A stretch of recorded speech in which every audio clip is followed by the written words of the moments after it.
Hello. Page 280. We're in volume 6.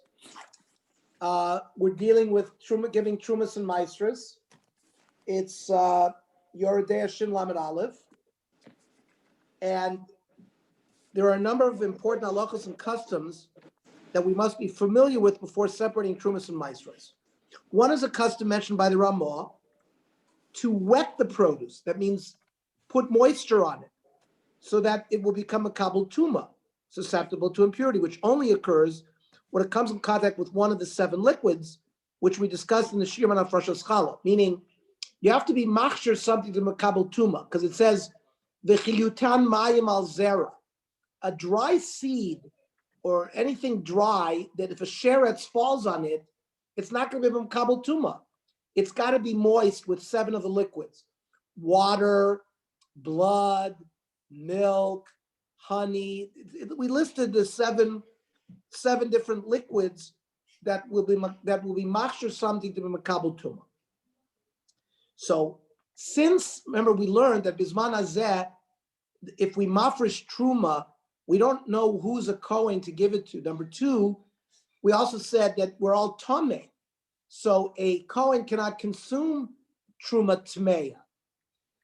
So we burn the truma, get rid of it. We discussed maybe you could put it in a plastic bag and throw it in the garbage as opposed to burning it, but you have to get rid of it because it's truma tmei, it can't be consumed. Well, we want the produce that you're separating truma from to become moist so that if you touch it, and we are assumed we are all tamei, so the produce will become tamei, and that way it can be burned and disposed of.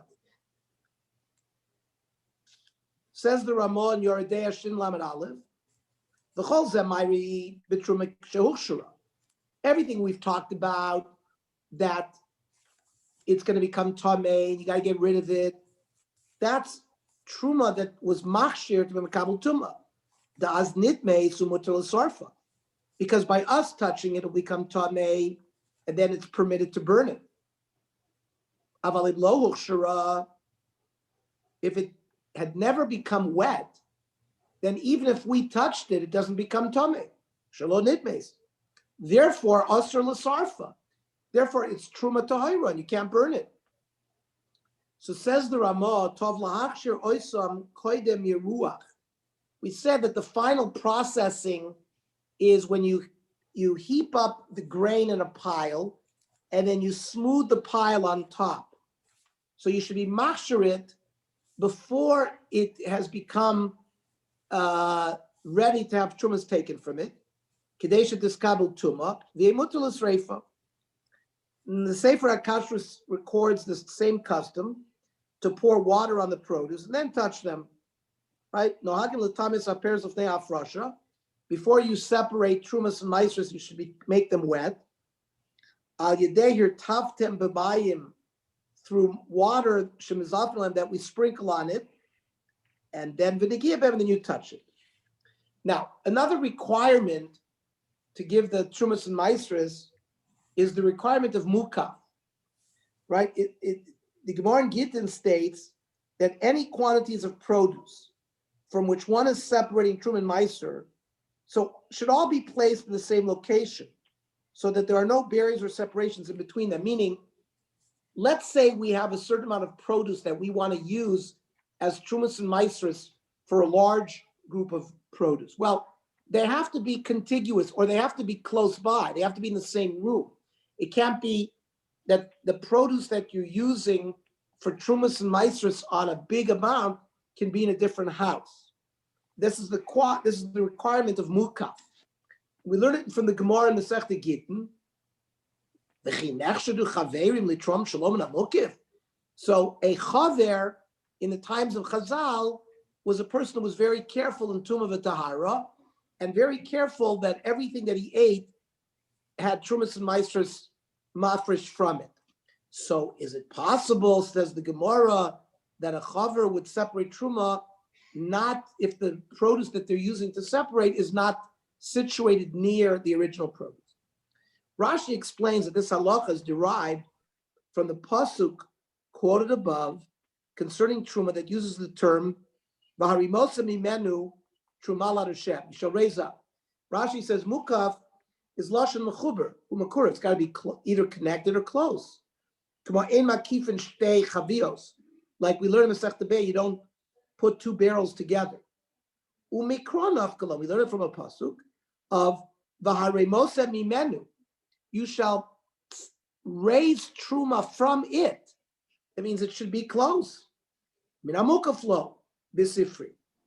So it seems from isn't there a case where some rabbi was on the boat and he separated from he forgot to do it at home.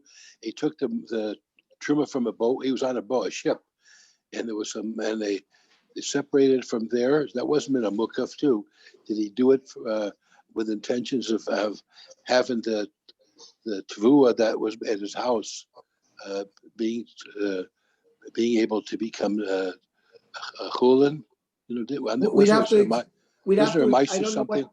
I don't know what case you're referring to. When these rabbis were on the boat and they forgot to separate truma. A chaver is always going to be mafresh truma. He's not going to be mafresh truma unless it's min hamukaf. Now maybe it was before Shabbat. Maybe there was some extenuating circumstance there.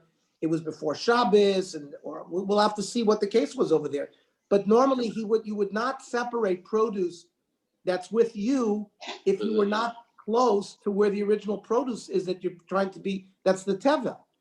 That's what we're saying. It has to be mukaf. Right. So from the Ravid, though, he holds the requirement of mukaf is only midrabana, as his reasoning appears to deal with concerns that are only rabbinic.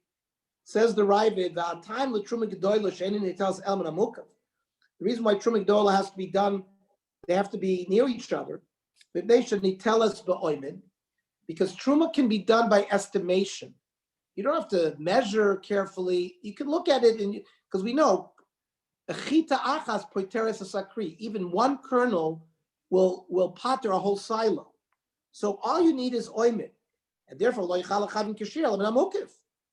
number one, unless the produce is close together, you're not going to be able to do this umdana. You're not going to be able to estimate. Number two, shema yishkach, and you might forget. Maybe it was separated already, and you're not using produce that is tevel. It was perhaps already used for truma. And the Shulchan Aruch accepts this requirement of mukaf as the halacha, though he rules that if one separated produce that was not in the same location, the truma is still valid. You might not have been a makayim the aspect of mukaf, but the truma is still truma. Ein tor, says the Shulchan Aruch in Shrin Lamed Aleph, ein tor min truma gedolah min hamukaf. Ketza, haylo chamishim sa b'vayizeh. You have 50 saw in one house. The chamishim saw b'vayizeh acher lo yafrish me'echad mehem al shneim. You cannot separate truma or maaser from the produce in one house to pot to the other, because it's not min hamukaf. Dim hifri shalom min hamukaf, truma so truma. The truma, there's a chalois din truma on the truma, and the produce is not tevel anymore. V'hu she'eh mufresh shamor, as long as what was separated can be protected, it's not going to be go le'ibud. But let's say a person was carrying jugs of wine or oil. And let's say you see a hole in the bottom of the jug, and the wine and the oil is leaking. So you're going to be an uber chacham, and you're going to say, "Oh, I have some wine or oil that is tevel in such and such location," and you say, "Harehem truma al perush b'beisi." I want now. So obviously, this wine and oil is not meshumer; it's leaking out. So therefore, lo amar klum. His pronouncement has no halachic significance. However, says the Shulchan Aruch, nearly the bisman hazeh, the liibud azla, the beatuma, since ben kach u ben kach, either way, we are not giving the truma to a Kohen because the truma is tameh. We're going to burn it, and it's going to go leibud anyways. Says a Shulchan Aruch, truma so truma. Even in that situation, where the wine and oil is leaking out of the jug, and you quickly try to rativ the situation, you try to save the situation, the truma will be a good truma. So according to Shulchan Aruch, produce that is all located in one room is considered to be mukaf, even if the various parts are not adjacent to each other. Says the Shulchan Aruch in Chavav, Peres HaMufuzar B'toch HaBayis, you have fruits that are dispersed throughout the house, or you have two different storage areas in one house. You can be toirem from one on the other. It's considered bin amukaf if it's in the same house.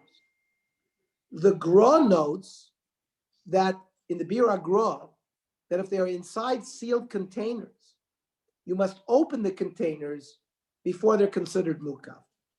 Vinei Avayr, the Shloisha Dinim Bezeh. The Gra gives us a few gedorim, a few details of how it's going to work if you have it all in the same house.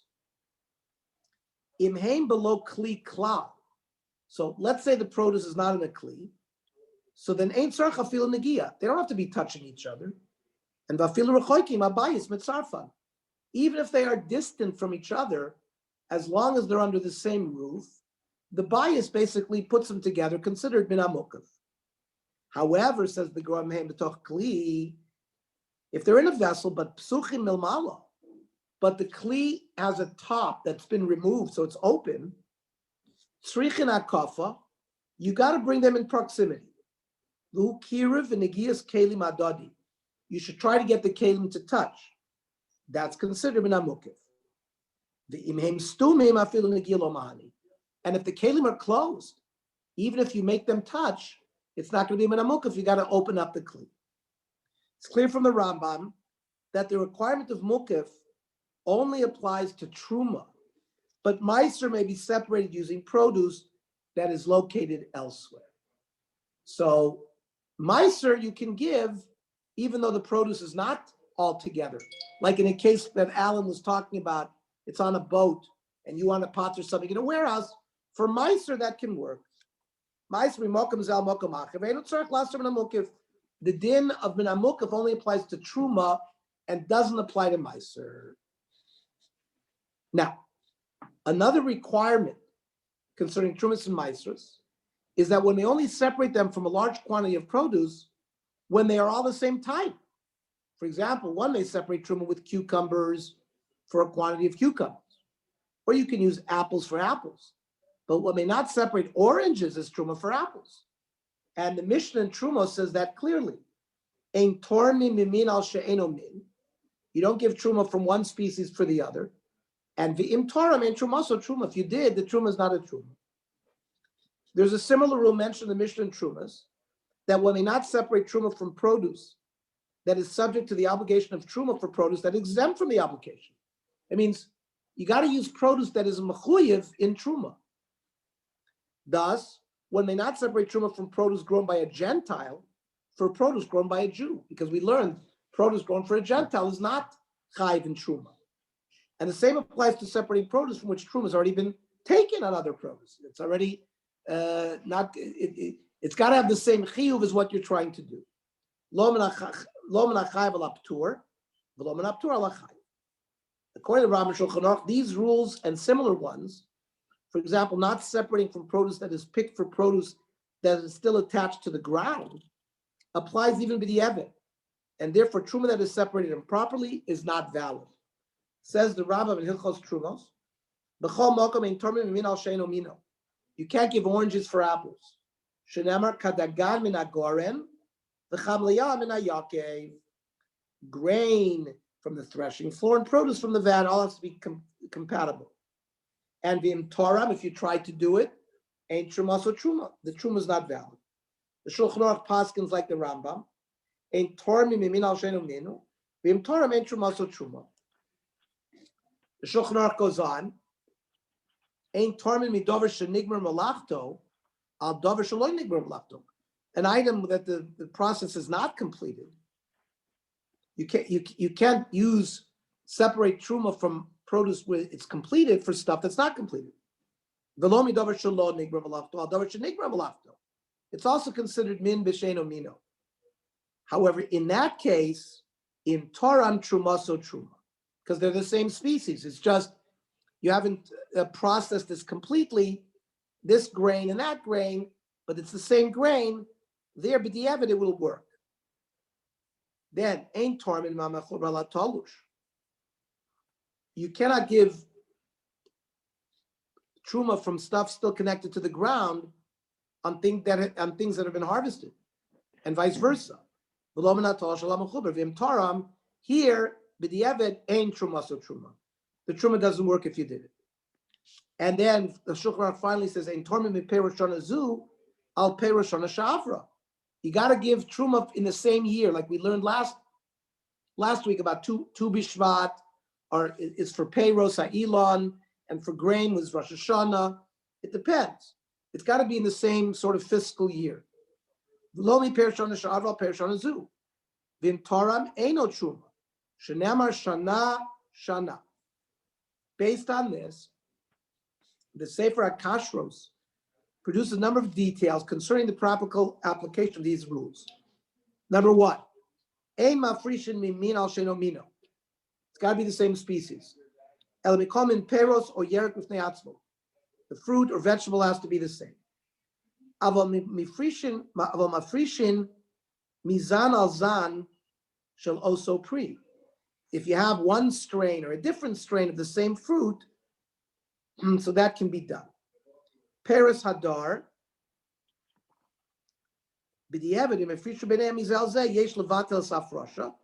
Some say that the afrosha is not good. That if after the fact you separate from different types of citrus fruits, like orange with grapefruit, so then you should nullify the separation and separate each type on its own. Right? It's got to have the same status of chiyuv and ptur. Or lehefek, alkein, therefore comes out like this. According to Yerokos, o peiros, if you buy vegetables or fruit from two markets, and it's safek teva, we're not sure that Trumas Maaser has been given, and vafilu also chanus, even in the same market and from the same kind of fruit, no susud pri, achuva mishnei meshulachim shonim, but they come from different shipments. Yesh lahafrim lekol kvutzat peirot b'nifrad. You should keep the fruits separate and give the truma from this group and give a truma from this group, not one on the other. Then it says, black and yellow plums, or anovim yerukim, or green and red grapes.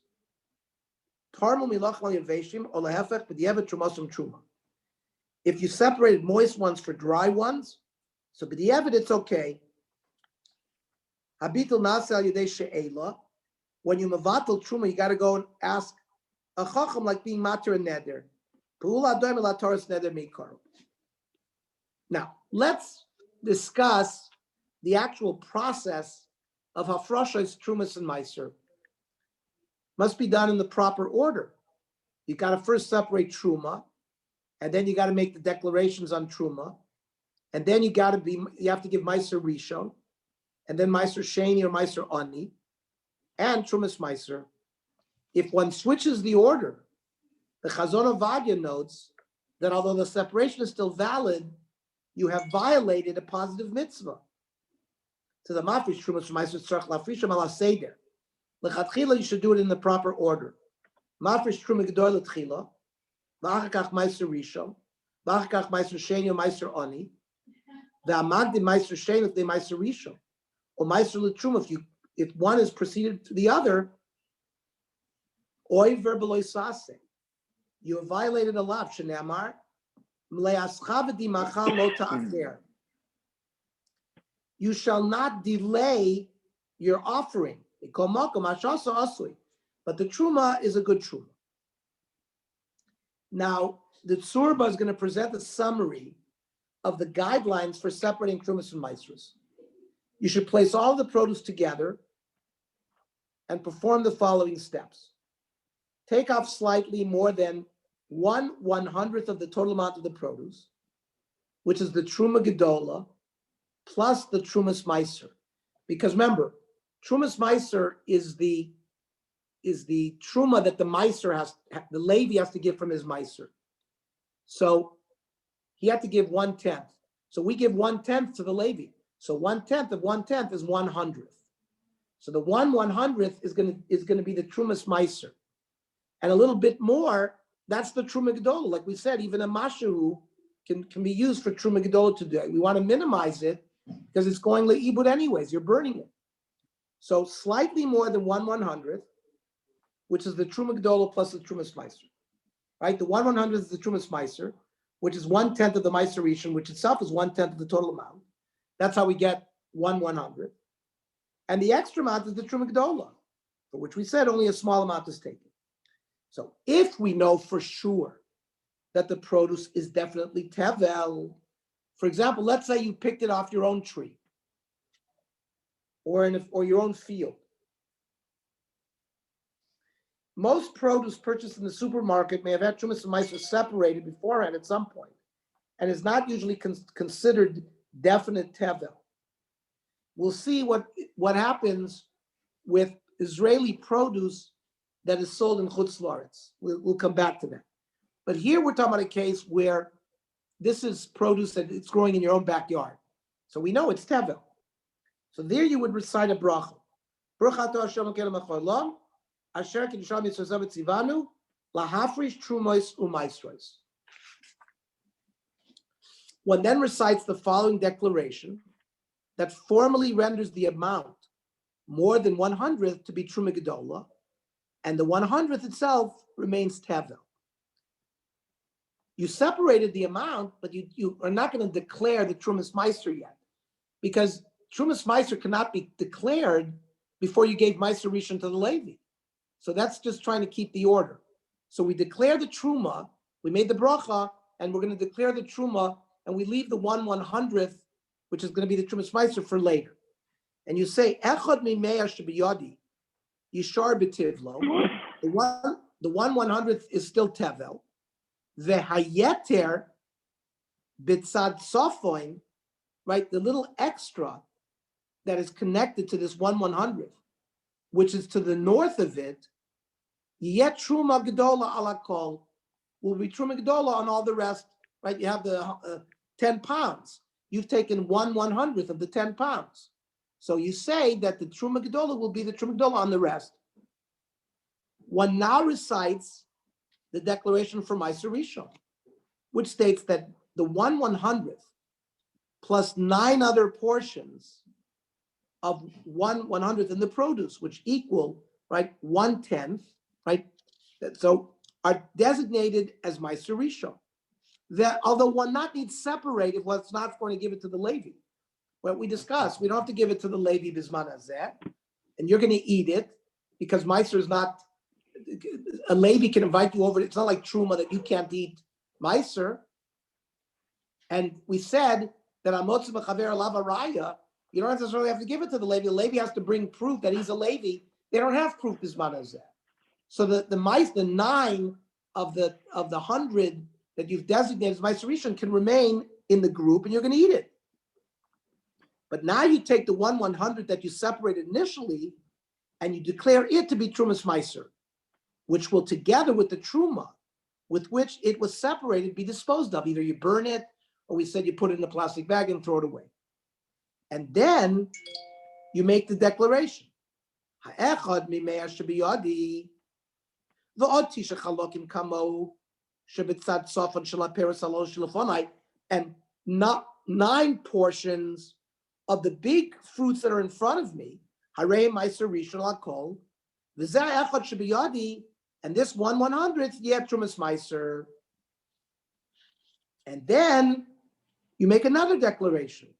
The Maaser Sheni, in the first, second, 4th and 5th years of the Shemitah cycle, the second Maaser is Maaser Sheni, and eventually we're going to be nichlal that on a coin, so we can eat it, chutz miyushalayim. So that's the second, and then in the 3rd and 6th year of the Shemitah cycle, then that would be Maaser Ani, which will also go on a coin. And you state, 1/10 of the fruits that are in front of me, Hareu Maaser Sheni, and then you make a bracha. Baruch Ato Hashem, Elokeinu melech haolam asher kiddushanu mitzvosav v'tzivanu, al pidyon Maaser Sheni. After ensuring that one has access to a special coin for Maaser Sheni, either that one has designated oneself or through a Karen, one recites the following declaration, redeeming the sanctity of the produce onto the coin. Maaser Sheni zeh yehei mechulal. It shall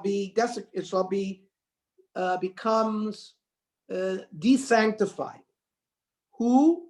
The chumsho, it, and 20%, al shava pruta b'madber sheyacharti l'chalalala, on the coin that I've separated for this purpose. And if it's from a keren, you'd say Maaser Sheni zeh mechulal al pruta b'madber sheyichdu b'keren ha-maasros l'pidyon Maaser Sheni. Now, if one wishes to separate multiple types of produce at the same time, like apples and oranges, one can alter the formulation slightly, such that one declares that each type of soup separated corresponds to that food only.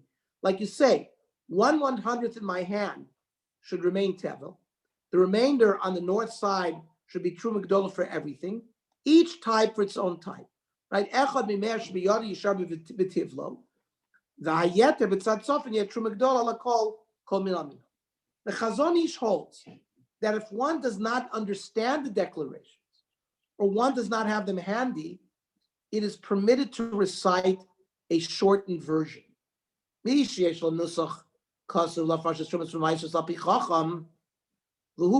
let's say he's traveling.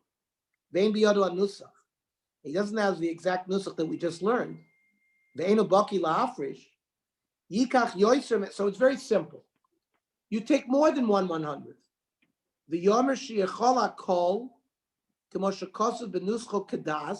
the way it's written according to the religion, according to the law, and that'll work. However, Rav Tzvi Pesach Frank holds that will not work if you don't understand anything. He questions the Chazon Ish's psak. The lo sagi lafri shumos u'maisos b'sidon kazeh. The language is not proper. It should have a chalois the way it's written, or or the way it's supposed to be. The sof aimed at dvarav mashmos.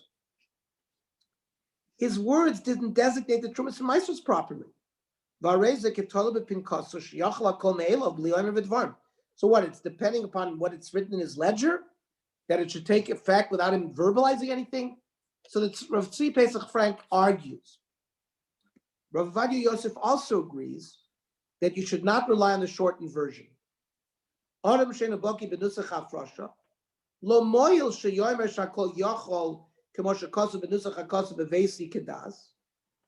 way the Chazon Ish said, somebody reads the nuschos we just learned, and he doesn't understand what he's doing. He has to understand what he's doing. Says of Rav Avadia, the lechura yesh laha'ayir me'atosefta, that ra echad shemafish trumas from Maaser. A person saw somebody else separating trumas. V'amar hareini kamosh she'amar zed dvarav kayom. And a person said, I want to be like what he said. But Rabbi Yossi or Ravad b'samoch talk kedei dibur, as long as it's right after he finished. Usfil Rabbi Yossi dehechad lo masmich dvarim talk kedei dibur. If he didn't immediately follow what the guy had said, it's clear that he can't connect it to the words that his friend says.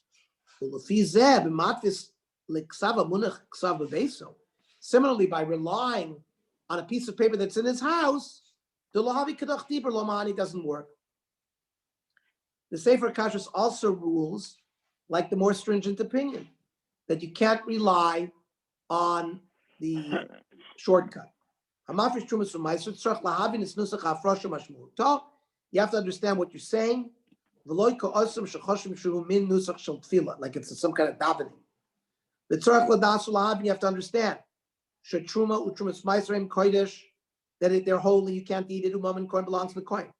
So the fact that you're destroying it, because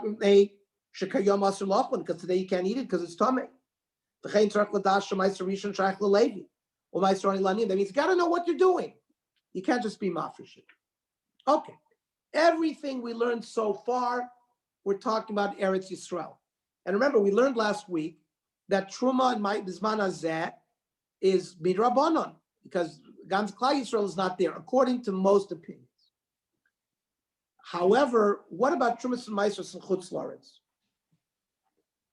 We learned towards the beginning of this year that the mitzvahs of Trumas and Maaser do not apply to produce grown in Chutz La'aretz, except like in Lebanon and Syria.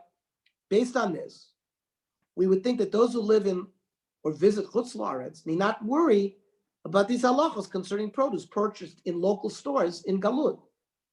But today, with our global economy, Israel is a major exporter of fruits and vegetables to other countries. And it's quite common to find Israeli produce in local stores. Now, is produce grown in Israel, but sold in Chutz La'aretz? So first of all, have Trumas and Maaser been separated in Israel before being exported? According to many kashrus organizations, the answer is most probably not. And this is how the OU explained it. Many people mistakenly believe that the chief rabbinate of Israel separates Trumah and Maaser from all produce exported to America. The OU's office clarified this matter with the Rabbanut, and regrettably, this is presently not the case. Of course, if the produce is a packaged item, which bears reliable supervision, one need not be concerned with tevel.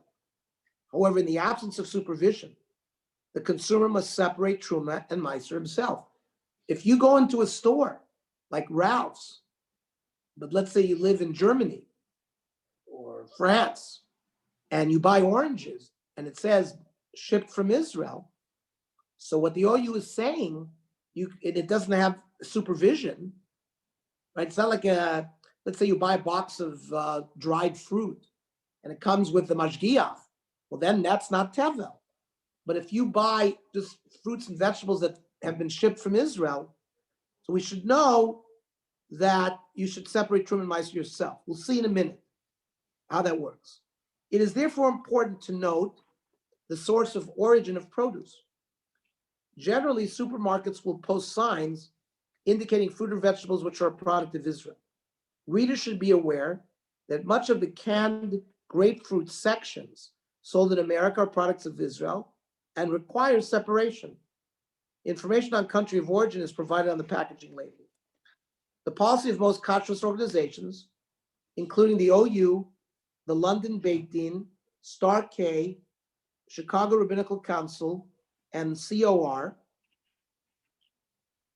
is that one should indeed make sure to separate Trumas and Maaser from Israeli produce. This is based on the opinion of the Radvaz, who understood the Rambam to hold this way. We're going to see there's a machlokes in how to learn the Rambam. So the Rambam in Hilchos Trumah says, Perus Eretz Yisrael, fruit that was grown in Eretz Yisrael, sheyatzu chutz la'aretz, that is now shipped outside of Israel.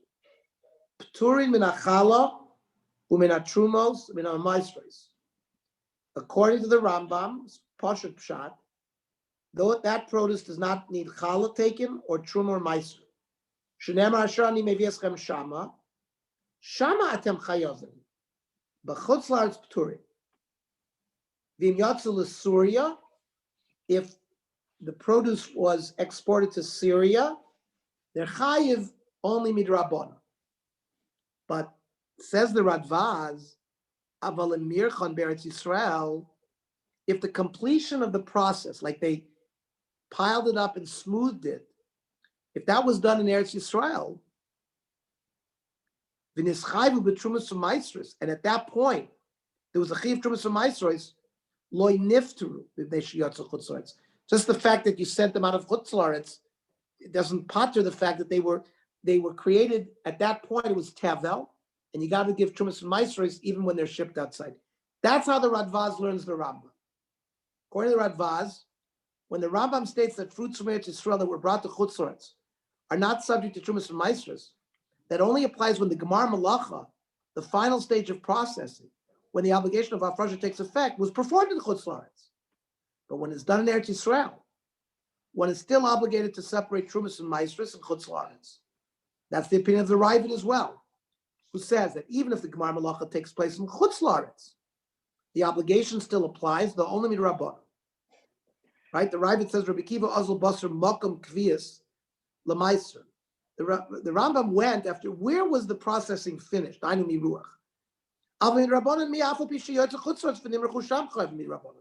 Ravid says that even the final processing of this produce took place even in Chutz La'aretz, it would require Trumas U'Maisros Midrabanan. However, there are some poskim that disagree and hold the determining factor is where the food is eaten. Therefore, produce that is eaten in the diaspora would not require Trumas and Maasros to be separated, even if it was totally grown in Eretz Yisrael. That's the opinion of the Tur, who understands the exemption of the Rambam above to apply even if the Glar Malacha takes place in Eretz Yisrael. But if the eating is done in Chutz La'aretz, you're potter from Trumas and Maasros. So the Tur says, Peiros Eretz Yisrael,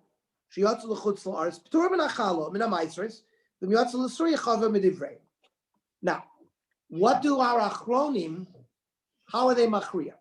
Some achronim suggest that produce that is grown specifically for the purpose of export should be exempt from Trumas and Maasros according to all opinions. That's the approach of the Marsham and Rav Kook in his Chuvas Mishpat Koyen. Says Rav Kook, Kiadua, there's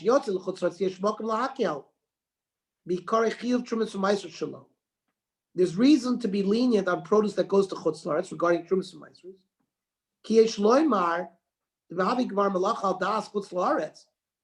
The processing of the fruit and the produce, even in Eretz Yisrael, they had in mind is for export. Based on that, says Rav Kook, that even though the processing was complete in Eretz Yisrael, since the whole point was to ship it, it's potter. However, the Chazon Ish argue that the produce is still obligated in Trumas and Maasros even in that case.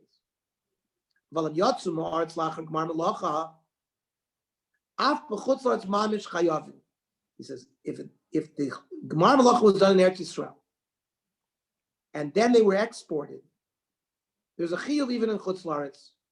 Gemosha Kozov Mishal Melech, commentary on the Rambam. This is what Rav Kook was talking about. Even if you finish the processing in Eretz Yisrael with the idea of exporting it, lo mikri chaser Gemar Malacha, that's not considered lacking Gemar Malacha. The Gemar Malacha already occurred. For this reason, Machon HaTorah V'Haaretz concludes that although one should separate Trumas and Maasros, one should do so without a bracha, since some opinions hold that one is not required to do so in this case.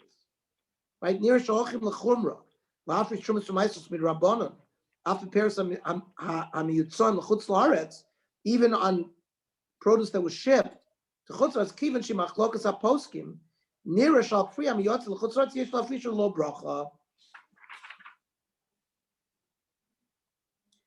And the kashrus organizations all agree that Trumas and Maaser should be taken without a bracha. Though the primary reason they give is possibility that perhaps Trumas and Maaser were taken to Israel before they were exported. Okay. Page 292. Let's discuss the chiyuv of Orla. Two additional agriculture-related mitzvahs are the prohibition of Orla, not consuming fruits produced during the first 3 years of a tree's growth, and net to revive, which is treating the fruit from the 4th year as holy. With rules similar to Maaser Sheni, you have to be machalel on money. And we'll briefly summarize some of the main halachic points relating to these two mitzvahs. So the psukim are in Parshas Kedoshim. V'chitavo la'aretz, you will come to the land.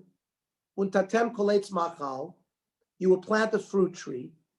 Va'araltem or lasso es piryo, and you shall prevent its use. Shalosh shon yelachem arelim lo yachel, for 3 years. Uvashana revi'is, in the 4th year, kol pir kodesh yirim lashem. Uvashana chamishis tochlu es piryo lo tzif lachem fason yashem.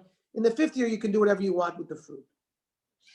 The Sefer HaChinuch cites the Ramban, who explains that the reason for this mitzvah is to express thanks to Hashem by taking the first high-quality fruits, which usually only appear in the 4th year of growth, to Yerushalayim, because the Neter Revai was taken to Yerushalayim. The fruits grown from a tree in the first 3 years are generally smaller and of lower quality from those grown afterwards. Nowadays, though, due to modern technology, it is possible to improve the quality of the fruits from the first few years as well, which makes observing the rules of Orla more complex, since there's a chance that the fruit on the market may in fact have been grown during these first 3 years. A Ramban says the Chinuch Zechron L'Vracha Kasa V'tam Mitzvah Zu B'Perusha K'dei L'Chavid Hashem Mereshis Kol Tfuaso, to honor Hashem with the first of the fruits, similar to Bikurim. We don't eat from a fruit tree until we bring 1 year's worth to Yerushalayim. We didn't ask the Jew to do this in the first 3 years because the quality of the fruits were poor. They don't give good flavor. In the Chinuch was a Rishon. He wrote in the year 1100, 1200. He says in his time that the fruits didn't even give fruits for the first 3 years. Like we said, it's similar to Bikur. Now, in contrast to Trumas and Maestros, Orla does apply in Chutz La'aretz, at least on the level of Halach L'Moshe Misinai, which is oral tradition received by Moshe, and still applies in Israel on a Torah level, as stated by the Rambam, based on the conclusion of the Gemara in Kiddushin 39a. And this is the standard approach followed by the Shulchan Aruch, but there are some, such as the Mishnah L'Melech, that hold nowadays Orla in Eretz Yisrael is only obligatory on a level of Drabanan, just like Trumas and Maestros. So you see major machlokas regarding whether Orla is midoraisa or midrabanan in Israel, even bisman hazeh. The major difference, though, is that fruits that are uncertain if they are Orla or not are forbidden in Eretz Yisrael, because in Eretz Yisrael, if we're holding that it's doraisa, so Safik doraisa l'chumra, we would not be able to eat them. Well, the Chutz La'aretz, the tradition received was that they are permitted if it's Safik. So if you don't know what the fruit is, if it's a Safik, in Chutz La'aretz, it's permitted. Says the Rambam, to a Eretz Yisrael, Shenema kitavo la'aretz. Aval Isra Orla b'Chutz La'aretz halach l'Moshe Misinai. Shavarei Orla b'Chutz La'aretz asura, but usfeika mutter. By saying that Safik is mutter, it's clear that the Rambam is holding that even halach l'Moshe Misinai is a rabbinic law. Safik Orla, uklai keren b'Eretz Yisrael aser. But in Eretz Yisrael, the Rambam paskin that it's prohibited. Thus, these rules apply equally to a tree planted in Chutz La'aretz as well in Eretz Yisrael, and apply equally to trees planted by Jews and by Gentiles. One unique aspect of the prohibition of Orla, which is evident from the unusual language used by the Torah of arelim, like someone who's uncircumcised, is that not only are the fruits forbidden for consumption, but they're also osir ba'noah. It's forbidden to derive benefit, as ruled by the Rambam, based on the Gemara in Kiddushin. Orla Ketzad, If you plant a fruit tree, any fruits made from the third year that you put the seed in the ground, according to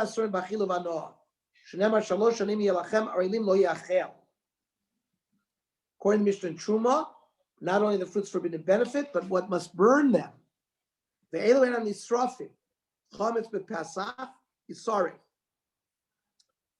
Utruma Tmei of the Orla plant Karen, they all have to be burned.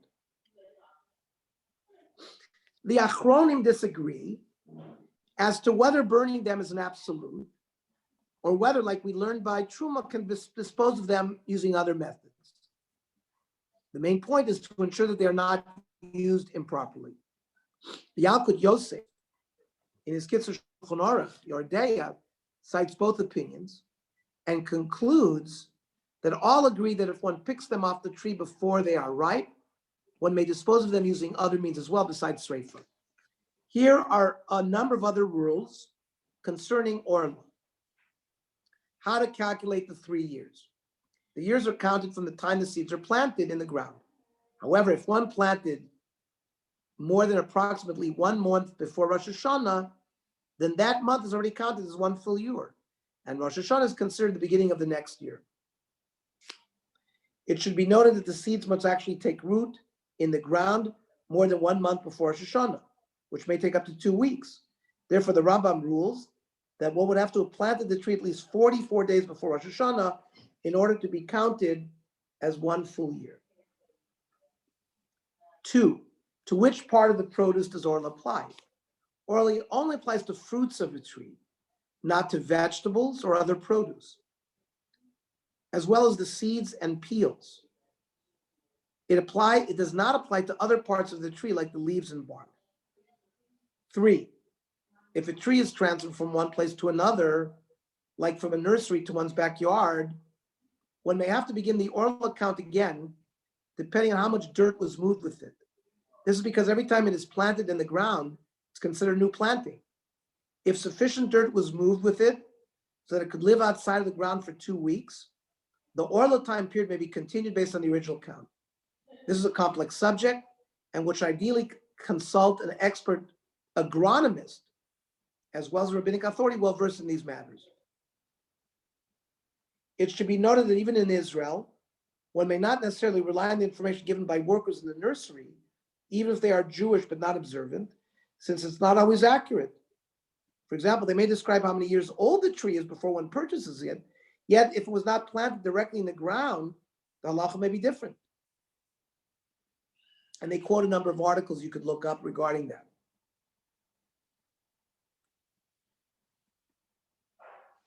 And Orla for papaya and passion fruit.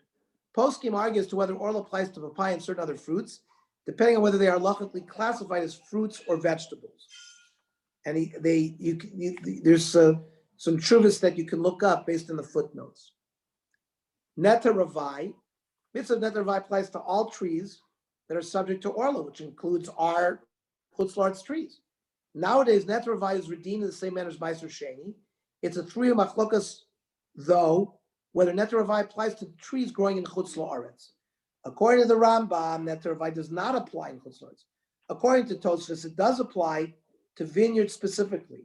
And Rabbeinu Yitzchak HaZaken holds it applies across the board. The Shulchan Aruch quotes the first and third opinions, while the Ramah quotes the second, and it applies only to vineyards. The Ovadia Yabia Omer rules that it does apply, while the Mishpatei Eretz cites all 3 opinions without rendering a definitive conclusion. We will conclude tonight by discussing how the rules of Orla apply to purchasing fruit in the supermarket. Is it permitted to simply purchase fruit without concern for Orla, despite the chance that some of the fruit might indeed be from the first 3 years of a tree's growth? In Chutz La'aretz, it's definitely permitted to purchase all local fruits due to the rule we saw above that any uncertainty concerning Orla and Chutz La'aretz was permitted. Therefore, unless one knows for sure that the fruit is Orla, it's permitted. But in Eretz Yisrael, even Suffolk Orla is forbidden, as we've learned tonight. Therefore, fruits that are not under reliable kashrut supervision may be subject to concern with regard to Orla. Those under certification are not problematic. The poskim offers somewhat different guidelines as to how to deal with the situation. After reviewing the different opinions, the Machon HaTorah V'Haaretz concludes that it is best to purchase from supermarkets with certification. But if this is still difficult, there is room to be lenient in cases where the percentage of Orla fruits is not greater than miut hamotzui, meaning a significant minority, the definition of which has been discussed at length in volume 3 concerning shatnez and volume 4 concerning insects. Excuse me.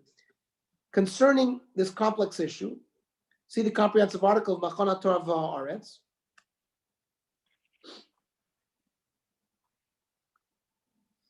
There are yearly lists produced that estimate the percentage of Orla in the marketplace in Israel, so that those who are stringent, when Orla is found in a percentage of miut hamotzui, can be informed they would stay away from it. Okay. Are there any questions, comments? Rose? Okay. So then therefore next week, we will start the sugya of Hilchos Nedarim, the laws of oaths and